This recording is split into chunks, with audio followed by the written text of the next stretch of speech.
गुणनफल ज्ञात कीजिए। तो 1 नंबर यहाँ पर सॉल्व करेंगे। कितना दिया हुआ, a पर पावर 2 दिया हुआ, फिर 2 पर पावर यहाँ पर 22, फिर गुना करेंगे 4 पर पावर यहाँ पर a पर दिया हुआ 26।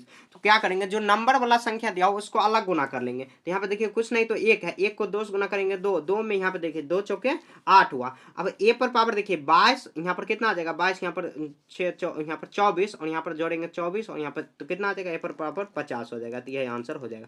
मतलब बेस बराबर रहता है, पावर जुट जाता है। आप जब घातांक चैप्टर बनाओगे तो उसमें आपको मतलब पढ़ाया जाएगा अच्छे से। आपको फिर भी याद रखना, जैसे देखिए a गुना 2, यहाँ पर फिर से करेंगे तो a पर पावर कितना 2, 2 4 हो जाएगा। ऐसे गुना नहीं होता है, जुट जाता है पावर। जब बेस बराबर है, a बराबर है तो a सेम रखेंगे, 2 + 2 2 + 2 4 हो जाएगा। तो ये आंसर हो जाता है। ठीक है, 1 नंबर हो गया। अब देखिए 2 नंबर में, 2 नंबर कितना, 2/3, 2/3 XY, फिर से गुना करेंगे तो गुना कर देंगे इसके साथ कितना, -9/10, और बटे में कितना है तो एक्स स्क्वायर है, एक्स स्क्वायर और वाई स्क्वायर। तो ये ऊपर में ही दिया हुआ, देखिए कटने वाला है तो काट देते, कितना 2×5 = 10, और कितना 3×3 = 9, तो कितना बच जाएगा तो -3/5 बराबर करेंगे तो x गुना y, उसके बाद फिर से गुना x स्क्वायर गुना y स्क्वायर करेंगे। तो अब देखिए x स्क्वायर -3/5 को सेम रखेंगे, x स्क्वायर है तो x पर पावर 2 है तो 1 3 हो जाएगा, y पर पावर 3 हो जाएगा। तो ये पूरा आंसर ये हो गया। समझ गए, मतलब जो बेस बराबर रहता है और पावर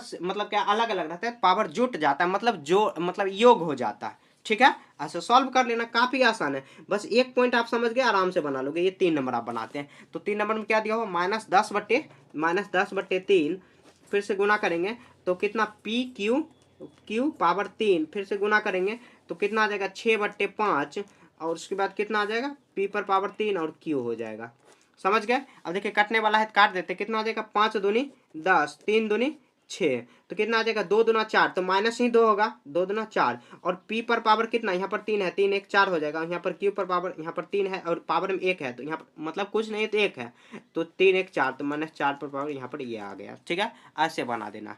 3 नंबर हो गया। आप देखिए 4 नंबर, तो 4 नंबर में कितना दिया हुआ, तो दिया हुआ x गुना x पर पावर स्क्वायर, फिर x पर पावर 3, उसके बाद x पर पावर 4। देखिए काफी आसान है। यहाँ पर देखिए पावर में कुछ नहीं तो 1 हम लोग लिख सकते हैं, तो x को सेम रखेंगे। अब गुना है तो पावर सबको जोड़ देंगे, 4 3 7 7 2 9 9 1 10, तो पावर में 10 हो जाएगा। जो जब भी बेस बराबर रहता है m गुना n, अगर इस तरह रहता है, आप घातांक चैप्टर में ये पढ़ोगे डिटेल से, तो पावर जुट जाता है, ऐसे फॉर्मूला होता है। तो देखिए बेस बराबर a और पावर अलग अलग है, m है यहाँ पर n, तो पावर क्या होता है, a को सेम रखेंगे और पावर जुट जाएगा, तो ये आंसर हो जाएगा। ठीक है, तो क्वेश्चन नंबर 4 यहाँ तक हम लोग बना लिए। तो क्वेश्चन नंबर 3 का 1 नंबर जो ये पूरा हम लोग ऐसे सॉल्व कर लेंगे 1 से लेके 4 तक। ठीक है, काफी आसान है, बस ये कंसेप्ट को समझ के आराम से आप बना दोगे।